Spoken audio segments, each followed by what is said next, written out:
We are back today with another new episode of Pack Attack. 4 days in a row of a brand new episode to kick off the series this year, and we still have one more tomorrow before we fall into our normal pattern. But we're gonna kick things off today by going back to last episode, which again, you guys are going absolutely insane. Hitting that like button. 49 likes is where last episode is at right now, so that's an automatic 4,900 stubs to put towards our packs after the game today. I'll check it again before we tally everything up, just in case that 50th one comes through. But yeah, don't stop now, guys. Keep hitting that like button. Every like adds 100 stubs towards the next episode, so the more likes, the more packs. We also added another good amount to the stub bank, another 6,282. Which now here brings us up to a total of 9,863 stubs in the bank. And then lastly, before today's game, let's talk about some of the changes we made to the team after last episode's packs. Because once again, we have a lot of new faces today. So starting with our biggest pull yet, 84 overall, Austin Meadows is out in right field now. And then this time, the majority of our changes is to the infield. I added Anthony Rizzo over Abreu at first base. I know Abreu is like a pack attack legend. He hadn't been doing great so far, but he also hadn't been doing terrible. It's just, I feel like every day we've played so far, he's been playing down on his inside edge. And we could use an extra lefty bat in this lineup too. Without Rizzo, we'd only have the one. I also added Zach Geloff to second base, so that moves Spencer Steer back out to left. And then I took Geraldo Perdomo off the team in favor of Maikel Garcia, even though Garcia is technically one less overall. But when you compare the two, the hitting is pretty similar, and at least today with the inside edge that Garcia has, he's pretty much just as good against righties. Again, that's just for today. But then also he's got more speed, he's better in the field, and shortstop is a very important fielding position. So I think even if it is a trade-off of a little bit worse hitting,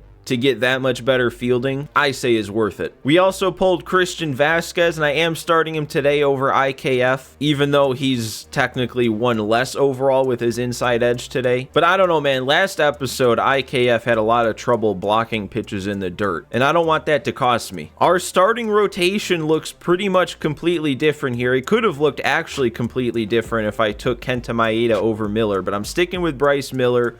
We added 4 new silvers, so we have an entire silver rotation. And then kind of surprisingly, I don't know if I just missed something or if we just got unlucky, but there is no upgrades we pulled to the bullpen, which is kind of crazy because we still have 2 commons in the bullpen. You'd think if any position would have been easy to pull an upgrade for, it would have been the bullpen. So we're 3-0 to start our pack attack season. 266 rating going into ranked today. So guys, just make sure if you're enjoying pack attack so far and you're not yet subscribed to the channel, do me a favor, hit that subscribe button. We've got a lot of pack attack left to go this year. All right, who are we gonna have to face today? You know, at some point we got to be overmatched by not just the team we're facing, but we're gonna face somebody good enough at the game to actually use their better team. Dude had an all diamond lineup, but he did have Gold Corbin Burns on the mound, and it looks like, is this? Yeah, it is Shield Woods. So our bats are gonna have to be alive today, even though he's only 2-7. So hey, who knows? Maybe we come out of the gates fast, put up a couple runs, he won't want to deal with it and leave.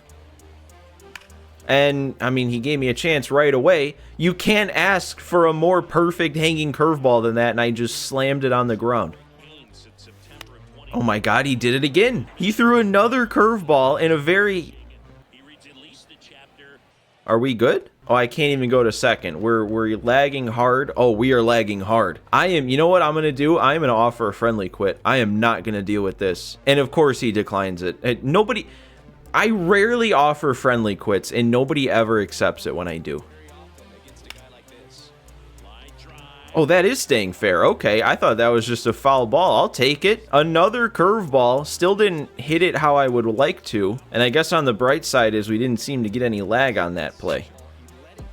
Dude, he keeps throwing the curve, and I keep not making a good swing on it. I mean, it's a perfect swing. It's just...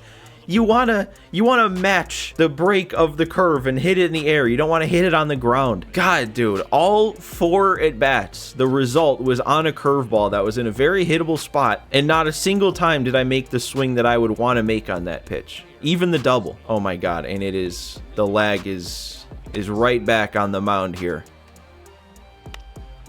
Okay, I would like the strikeout. I don't need him making contact when I try and throw my curves in the dirt.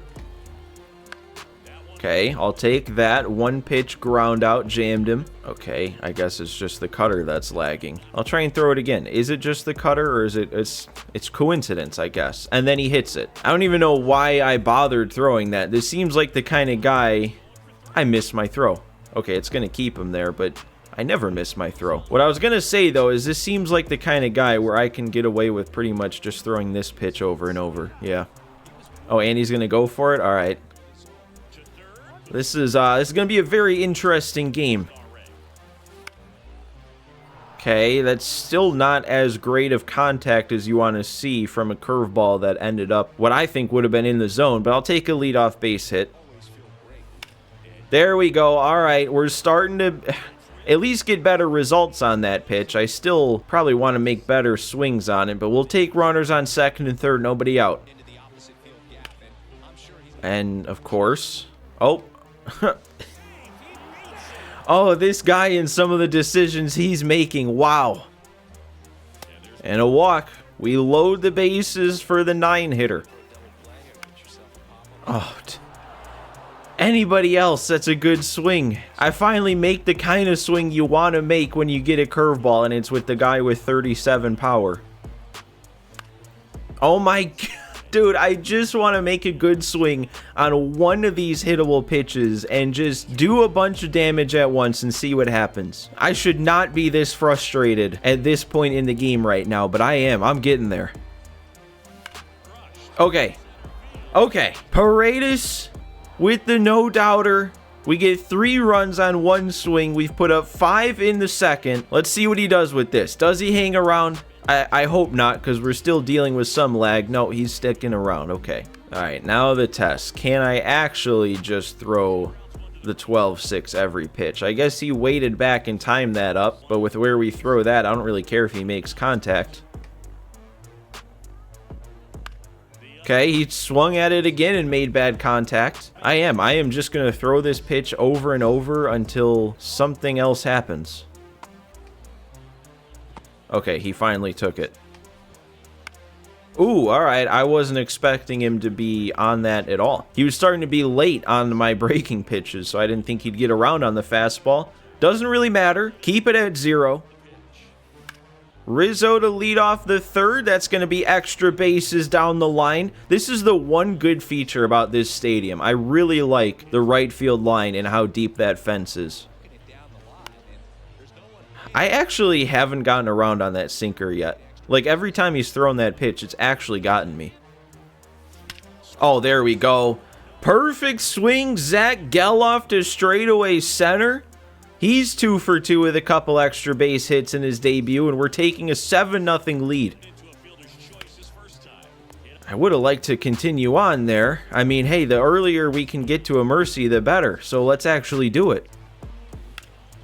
Nope, and we hit it right to third base again. Just a couple more good swings and we'd be in mercy range already, but I can't keep stringing the good swings together, or at least the good results. I guess now would also be a good time to clarify something that I feel like I didn't clarify when I was talking about it before, but the whole playing a certain amount of innings thing goes out the window if we win by a mercy rule, because it's not like it was a quit. We just played so good that we, you know, made the game make us stop. And I think the mercy rule doesn't come into effect until the 4th anyway, so if we mercy the earliest possible, we're only missing out on 1 extra inning. So that's how I've always thought of the rule. It's just I don't think we've ever actually been in a position to get a mercy rule that early before where it actually comes into effect. And am I actually walking him here? Is he just in take mode, or is he actually starting to see me better?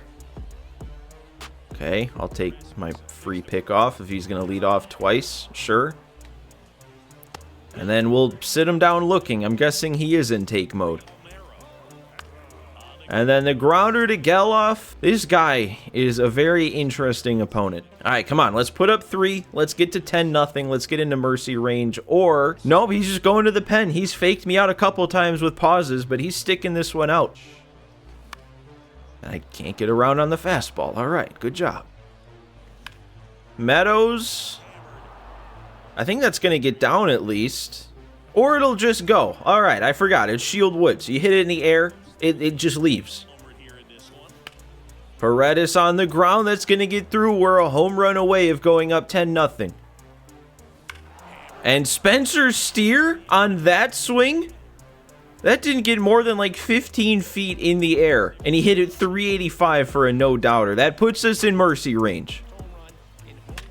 And then Castellanos gets it down the line. Do I go for 2 on this? I'm going to try. I think we're in there. 52 speed, yep. And Zach Geloff, oh, he actually made the play on that, and he's going to get it there in time. So we don't get any insurance on the 10-run mercy rule lead. We just got to hold him to another 0, and then this one should be over. Yep, the umpire's giving the signal, so the mercy rule is in effect if we can hold him to nothing. There we go. Pitch in the dirt. We got him to swing. There's 1.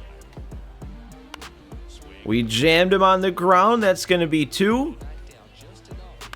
And there we go. Rolled him over one more time, and that's a nice early 4th inning 10-0 mercy rule. I don't know. That was one of the most confusing opponents I feel like I've ever played. He made that terrible base running decision to get thrown out at 3rd. He made the weird decision of throwing it home on that grounder that scored a run for me and didn't get any outs on the play. The double lead with a guy who had no base running ability on first base. I don't know. I guess I'm just glad I was able to end that game early. And that win bumps us up another 51 rating points already to 317 after 4 games. And we also only after 4 games have now made it up to 27 program points. So that means we get a ballin' pack and a millionaire pack that we're going to be able to open, see what we get out of it. And let's just go ahead and do those 2 now. I keep forgetting that that's how I used to do it in the past, is I would open up our ranked rewards before tallying up the stubs. So we got the ballin' pack. It's going to give us 2 golds, and these can upgrade the team. So we got Merrill Kelly and Brandon Drury. Of course, they both have to be 80 overalls. We also got Nolan Gorman, though. That's a big bat that we should keep an eye on. Just because he's a bronze doesn't mean he's not useful. And then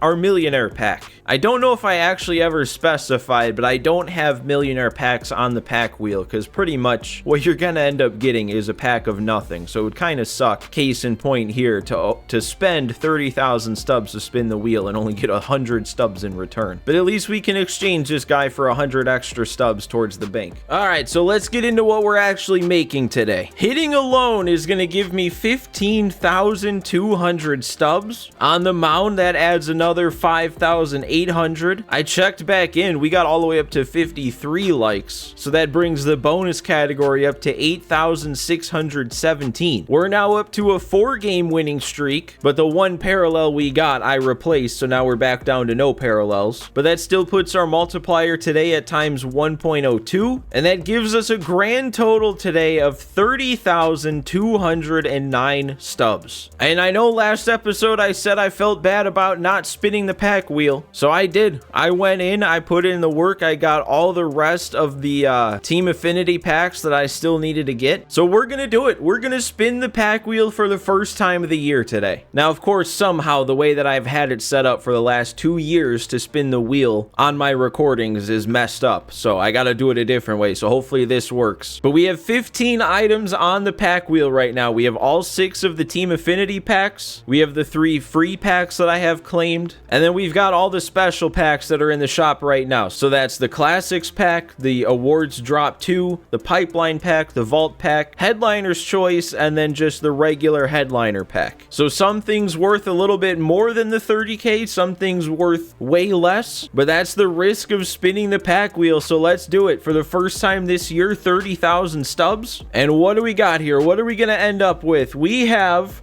the free Jazz Chisholm. So probably not the absolute best thing we could have landed on, but I guess technically at a 90 overall, it is better than any of the team affinity packs we could have gotten. So let's go through the animation here. It's going to be our first diamond player on Pack Attack this year is last year's cover athlete, Jazz Chisholm Jr. And interestingly, since this is a classic card, he can't play the outfield at all. So we got to find either second base, short, or third for him to play. And we'll have all that sorted out as we get into our next next episode, which will be the last episode of me coming out with a new episode of Pack Attack every single day. At least until the first time we need to make a push and we get a Pack Attack week going. But that does it for us today. Remember again to hit that like button so you can add 100 stubs all on your own towards the next episode. Don't forget to subscribe to the channel if you're enjoying Pack Attack. But once again, guys, thanks for watching. Thanks for stopping by again, and I will see you next time.